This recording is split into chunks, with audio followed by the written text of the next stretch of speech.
LeBron James Jr., aka Bronny James. Yes. And it looks like the Lakers are going to take him. He's been refusing workouts. I think he's only worked out for Phoenix and the Lakers, correct?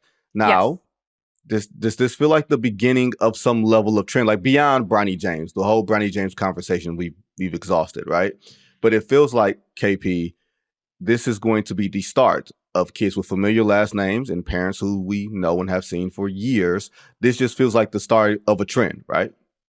Yeah, there's two players in this year's draft. Devin Carter, whose dad is an assistant for the Memphis Grizzlies, and also Bronny James, obviously his son or his dad is LeBron James.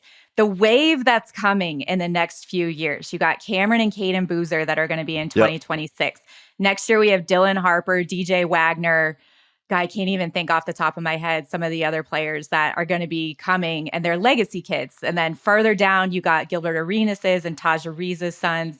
So these are all players that are being projected high in high school and are already doing, things that their dads didn't necessarily do at the high school level. So the legacy of these sons to fathers has been really interesting for me to cover. Kai and Anthony is another name. Yeah. Justin Pippen, who's going to Michigan next year, is another name, because I get to see these great players, Carmelo, LeBron, Scottie Pippen, show up to the gym and they're just dads. They're AAU dads. They're sometimes coaching their sons. And it's a fun dynamic to see these kids really pay attention when these great players are speaking. So, I know Tom Haverstraw wrote a story about the output of legacy kids far exceeding their draft stock. If Bronny goes at 55, I think he 100% could exceed that draft stock. He was a shell of himself at USC. I don't want to hear about his stats. This kid had cardiac arrest, underwent heart surgery, and then was back on the court 3-4 months later.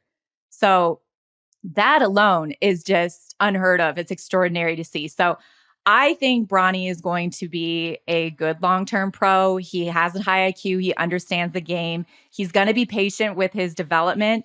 He longer wingspan than people think. He's got great size, not in terms of height. He's only about 6'2", 6'3", maybe.